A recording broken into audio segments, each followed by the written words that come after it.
네, 위원장님 소개 감사드립니다. 사전 연명의료 의향서 작성의 이상과 현실의 괴리라는 제목으로 발제를 맡은 서울대병원 완화의료 임상윤리센터 의료사회복지사 김예진입니다. 오늘 저에게 이 귀한 시간을 맡겨주신 이유는 제가 AD 상담사로 활동을 하고 있고 동시에 서울대병원의 임상윤리 지원을 위한 상담 그리고 의료기관 윤리위원회 간사를 맡고 있어서 AD 작성부터 그 실제 이행과 이행을 둘러싼 어려움을 동시에 보고 또 사회복지사로서 환자와 가족들을 긴밀하게 만나는 위치에 있기 때문일 것이라고 생각이 됩니다. 오늘은 저의 경험과 관찰을 중심으로 발제를 하고자 하며 토의를 위한 다양한 이야기거리들을 제공할 수 있기를 기대합니다.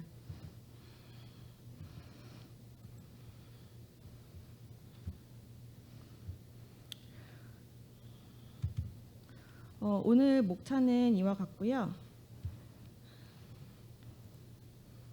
아시다시피 AD는 임종 과정에 있는 경우 무의미한 연명의료를 시행하지 않거나 중단하는 것에 대해 직접 의사표현을 못할 때를 대비하여 만 19세 이상의 성인이 본인의 의사를 미리 밝혀두는 문서입니다. 오른쪽의 그림과 같이 작성자는 포괄적인 연명의료 거부 의사를 표현하게 되는 간단한 서식입니다. AD는 등록기관에서 필수적으로 상담을 받고 작성을 하게 되며 의사 2인이 임종 과정에 있다는 판단을 하면 담당 의사가 환자의 AD를 조회해 본 후 환자의 AD를 통해 확인한 뜻과 최선의 이익을 고려하여 유보와 중단, 구체적인 연명의료 결정 이행 항목을 가족과 논의하여 이행을 하게 됩니다. 현재 전국적으로는 2021년 5월 말 기준으로 93만 명 정도의 누적 등록자가 있습니다. 아마 코로나 상황이 아니었다면 더 많은 수의 작성자가 있었을 것으로 생각이 됩니다. 현재 전국적으로는 2021년 이렇게 작성된 AD가 연명의료 결정법 시행 이후에 실제 이행으로 이어진 것은 현재까지 전체적으로 약 3.5% 정도이고 이는 향후 AD 작성 건수가 누적되면 점차 확대될 것으로 보여집니다. AD 작성의 이상입니다. 먼저 AD 작성자들이 AD를 작성하는 이유는 좋은 죽음을 원하기 때문일 것입니다. 영국의 디파트먼트 오브 헬스에서 발표한 엔드 오브 라이프 케어 스트래테지에서는 좋은 죽음을 존경과 존엄성을 가진 한 개인으로 대해지는 것, 통증이나 다른 증상에서 해방되는 것, 친근한 환경 안에 있는 것, 가까운 가족이나 친구와 함께 있는 것이라고 하였습니다. 우리나라 노인들의 경우도 크게 다르지 않은데 고통이 없고 가족과 함께하며 주변 사람에게 부담을 주지 않고 자연스러우며 준비된 죽음이 좋은 죽음이라고 보고 있었습니다. 반면 자마 인터널 메디신에 게재된 한 논문에서는 죽음보다 못한 삶으로 대소변을 가리지 못하는 것, 살기 위해 기계호흡에 의존하는 것, 침상을 벗어나지 못하는 것, 늘 혼돈스러운 것, 튜브를 통한 영양 공급, 하루 종일 돌봄이 필요한 상태를 꼽았습니다. 이런 좋은 죽음에 대한 생각과 피하고 싶은 상황에 대한 생각을 가지고 AD를 작성하시고자 저를 찾아오고 있습니다. 이 슬라이드는 우리 병원에서 AD 작성자가 예약을 할 때 하는 표현들을 모아본 것입니다. 이 작성자들의 표현을 통해 사람들이 얼마나 다양하고 추상적인 생각을 가지고 AD 작성을 희망하는지를 알 수 있었습니다.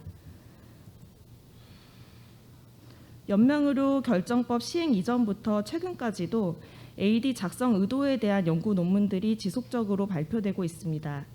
제가 상담을 하며 파악한 AD 작성의 동기는 가족들에게 돌봄 부담과 의사결정 부담을 주고 싶지 않고 생애 말기에 삶의 질을 중요하게 생각하며 연명의료가 무의미하다고 여기기 때문이었고 모든 사람이 하나같이 이야기하는 것은 고통받고 싶지 않아서였습니다. 그러나 이 고통은 비단 연명의료 행위로 인한 신체적 고통만을 의미하는 것이 아니라 노년기에 무만감을 느끼거나 실존적 고통을 의미하기도 하고 가족에게 부담 주는 건 역시 작성자에게는 고통인 것으로 여기고 있어 매우 복합적 의미를 갖는다는 것을 알 수 있었습니다. 제가 AD 상담을 하면서 아주 간단한 기록을 한 줄 정도로 남기고 있는데 올해의 5개월간의 기록을 워드 클라우드로 키워드 추출을 해보았습니다. 이 분석은 오늘 발제를 위해 준비한 것으로 전처리가 체계적으로 이루어지지 못했다는 점을 양해를 구합니다. 결과를 보시면 연명의료, 거부와 함께 잔여가 굉장히 큰 글자로 표현이 됩니다. 환자의 자기결정권과 최선의 이익을 위하여 작성하는 AD 역시 한국적 상황에서는 자식과 가족 이슈를 분리하여 생각할 수 없습니다. 키워드들을 통해 AD 작성자들이 바라는 것과 피하기를 원하는 상태나 치료 중단을 원하는 시기 등을 시각적으로 파악해 볼 수 있었습니다. AD 작성자들의 작성 동기는 의료 행위만이 아니라 현실적인 돌봄 문제, 삶의 의미, 가족 등 여러 가지 차원의 이슈와 복합적으로 얽혀 있는 것으로 AD의 작성은 서식의 단순한 만큼 간단한 문제는 아니라는 것을 엿볼 수 있었습니다. AD 작성자들이 어떤 생각을 하면서 AD 작성을 희망하시는지를 좀 살펴보았는데, 이런 작성자들의 바람은 실제 제도와는 꽤나 괴리가 큰 것 같습니다. 크게는 AD 작성자가 생각하는 것과 제도에서 말하는 치료 중단의 대상의 차이, 거부하고자 하는 의료 행위의 차이, 그리고 이행 기간의 문제가 있습니다. 먼저 치료를 중단해야 한다고 생각하는 시기 및 상태의 차이입니다. 작성자들은 지속적 식물 상태나 누워만 있게 되는 의식이 없는 경우에 치료 중단을 원하고, 타인에 대한 의존도와 돌봄 요구도가 증가할 때, 병원 입원이 잦아지거나 장기 입원이 필요할 때, 기계나 튜브 의존 상태, 고령 노인이 되면, 임종기가 아니더라도 고통이 극심할 때, 그리고 내가 삶의 의미를 못 느낄 때 치료 중단이 필요하다고 여기고 있었습니다. 물론 가치관과 개인적 경험에 따라 작성자마다 모두 다르지만 법에서 정하는 임종기라는 이행 시기와는 매우 결이 다르다는 것을 알 수 있었습니다.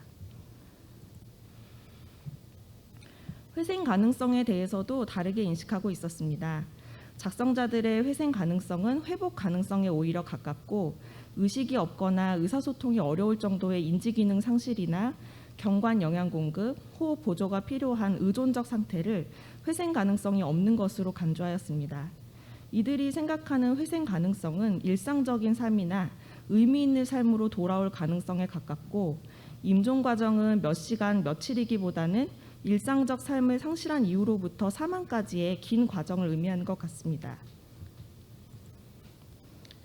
연명의료에 대해서도 의료진과 일반인인 작성자가 생각하는 것이 다르고, 극단적으로 얘기하면 의료진은 오른쪽 상단의 그림과 같이 이 정도는 돼야 연명의료라고 생각을 하고 CPR을 중요한 결정으로 여기는 반면에, 작성자들은 경관 영양 공급, 단순 산소 공급, 기관 절개를 모두 유사하게 받아들이고, 심폐소생술에 대해서는 드라마의 영향인지 매우 추상적이고 미화된 채로 인식하는 경우가 많았습니다.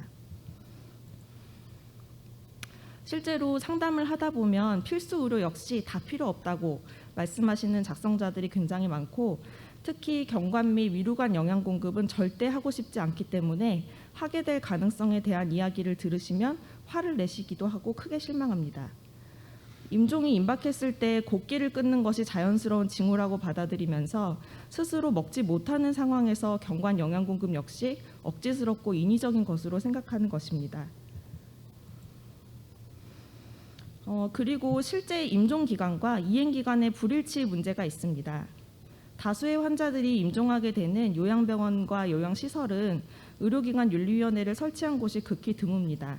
그래서 적법하게 AD가 작성돼 있어도 요양병원에서 연명의료 결정 논의를 처음부터 다시 해야 되거나, 법적 부담감으로 요양병원에서 다시 상급종합병원 응급실로 보내지면서 다급하게 응급실에서 논의를 하는 경우들이 발생하고 있습니다. 실제로 요양병원에서 연명의료 결정을 이행하지 못한다고 하면서 서울대병원에 중단을 위해 입원할 수 있는지 문의가 오기도 합니다. 이런 갈팡질팡하는 과정에서 편안한 돌봄을 받아야 할 임종 과정의 환자가 전원을 하느라 고생하고 소중한 임종의 순간을 낭비하기도 합니다. 또 조회 권한의 문제로 환자 의사 파악을 하지 못하여 혼선을 겪거나 환자 의사가 존중되지 못하는 일들도 발생하고 있습니다. AD 작성자의 희망과 실제 제도 간에도 많은 괴리가 있지만, 작성된 AD를 의료 현장에서 실제로 해석하고 반영하는 데에도 많은 어려움이 있습니다. 먼저 AD에 대한 의료진의 이해 부족입니다. 요즘에는 많이 줄기는 했지만 AD를 현재 하고 있는 치료의 거부나 치료 포기 의사로 생각하는 경우, 그리고 AD를 중환자실 입실 거부로 단순하게 간주하는 경우, 그리고 법적 서식인 AD가 작성되어 있으니 가족들과의 이행 항목 논의를 생략해도 된다고 생각하는 경우, 그리고 의사결정 능력이 없는 환자를 의뢰하는 경우, 또 AD 작성 시 환자가 의료진만큼 어떤 의학적 상황이나 설명들을 다 이해하고 작성했을 것이라고 판단하는 경우들입니다. 또 의료진이 환자가 작성한 AD에 대해서 의구심을 갖는 경우가 있습니다. 환자가 어떤 설명을 어떻게 듣고 AD를 작성했을지 몰라서 이 AD를 어떻게 해석해야 할지 난감해하는 경우들입니다. 실제로 우리 센터에서 수행한 여러 기관의 AD 상담사를 대상으로 한 포커스 그룹 인터뷰에서도 저마다 상이한 기관에서 다른 배경의 상담사가 서로 다른 상담 목적을 가지고 서로 다른 설명들을 제공하고 있다는 것을 알 수 있었습니다. 또 담당 의사는 전후 과정 없이 포괄적으로 연명의료 거부 의사만 밝혀져 있는 서식을 접하게 되는데, 과연 이 환자가 AD를 통해서 바랐던 것이 무엇이었을지 그 맥락을 추정하기 어렵기 때문에 그로브 케어 설정이나 사전 돌봄 계획 수립에 애로점이 있습니다. 한편으로는 아프지 않은 상태에서 결심하고 작성한 이 문서가 얼마나 구체적인 숙고 과정을 담았는지, 임종기까지도 여전히 유효한 뜻으로 볼 수 있을지에 대한 의문입니다. 실제로 연명의료 결정 논의가 시급한 말기나 임종기 환자들도 쉬이 내리는 결정은 아니고, 또 건강할 때 AD를 작성하고 병을 진단받은 후에 철회하러 오는 경우들의 예도 있기 때문입니다. AD를 통해 보여지는 포괄적인 의사를 구체적으로 어떻게 이행할 것인지도 의료진에게는 큰 숙제입니다. 현재 서식으로는 환자가 원치 않았던 상태, 피하고자 하였던 상태에 대해서 알기 어렵고, 유보와 중단은 어떻게 해석할 것이며 구체적인 이행 항목에 대해 의사소견과 가족소견을 얼마나 반영할 것인지도 모호합니다. 또 연명의료 항목에 해당하지 않는 의료행위들은 어떻게 할 것인지도 고민이고, 또 아직 임종기는 아니지만 요양병원 전원 시 이행이 적절하게 되지 않을까 봐 이행서를 미리 작성하여 보내야 하나 하는 고민들도 있습니다.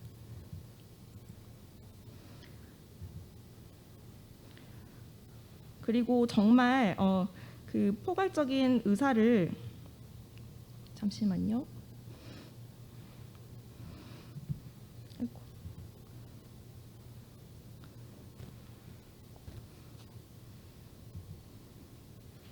그리고 정말 어려운 상황은 문서화된 환자 뜻과 가족의 의견이 충돌할 때입니다. 오른쪽에 사례를 보시면 환자가 AD를 써두었지만 가족들이 슬픔이 너무 크고 기적을 바라는 마음으로 인투베이션을 해버리고, 이후 기관절개를 권유받자 가족들은 기관절개는 거부하고 이때서야 환자 뜻을 따르면서 CPR의 유보와 플랜드 익스투베이션을 시행하였습니다. 인베이시브한 치료를 원치 않았던 환자가 작성해둔 AD가 반영이 되지 못했고, 환자가 결국 원치 않았던 그 상황을 겪게 되었던 사례라고 볼 수가 있습니다. 이런 경우 가족들은 시간이 지난 후에 환자의 뜻을 존중해주지 못했던 것에 대한 회한과 죄책감을 오래도록 안고 살아가기도 합니다. 실제 의료 현장에서 AD를 통해 포괄적인 환자의 뜻은 안다고 하더라도 세부적인 이행 논의는 결국 가족과 하게 됩니다. 가족의 슬픔이 너무 크거나 가족들이 환자의 AD의 작성의 의미를 인정하지 않고 환자 뜻에 반하여 연명의료를 요구하는 경우들도 있는데, 막상 의료진과 대면하고 있는 것은 환자가 아닌 가족이며, 가족 역시 애도 과정을 거쳐서 살아가야 하기 때문에 가족의 의견을 단순하게 배제하기는 어렵습니다. 이런 경우 담당 의료진은 환자의 자기결정권을 어떻게 존중해 주어야 할지 고뇌를 겪게 됩니다. 저와 상담을 하고 AD를 작성하시는 분들은 비단 의료행위에 대한 결정만을 하신 것이 아닙니다. 연명의료 결정을 매개로 작성자의 삶과 죽음에 대한 회고와 해석, 후대로까지 이어지는 인생의 의미와 가치, 그리고 가족을 위한 준비, 현실적인 돌봄 문제에 대한 대비를 하시는 것입니다. 며칠 전에도 90대의 독거인 어르신이 말씀을 하셨습니다. 나는 그 어떤 순간에도 자유가 가장 중요하고, 인간에게 자유가 없다면 그것은 무의미하며 임종시까지도 자유를 누리고 싶다. 그리고 내가 있고 싶은 장소에 내가 있고 싶은 모습으로 있고 싶다. 법이나 우리나라의 돌봄 여건으로 인해서 나의 자유를 억압받고 싶지 않다. 작성자들이 AD를 쓰면서 얼마나 비장한 마음인지를 알기 때문에 상담 시에 말씀하시는 그 소망들이 현실에서 어떻게 이루어질 수 있을지를 생각하면 가슴이 답답하고 안타까울 때가 많습니다. 생애 말기 돌봄과 사전 돌봄 계획이 법에 따른 연명의료 결정에 국한된다면 진정한 의미의 인간 존엄성, 생애 말기의 자기결정권 존중이나 삶의 질, 최선의 이익은 실현되기 어려울 것입니다. 우리는 제도를 통해 어떤 본질적인 가치를 추구할 것인지에 대해서 성찰할 필요가 있고, 복합적인 생애 말기의 이슈들을 환자 중심의 관점에서 어떻게 풀어나갈 수 있을지를 고민해야 할 것입니다. 제 발제는 여기까지입니다. 경청해 주셔서 감사합니다.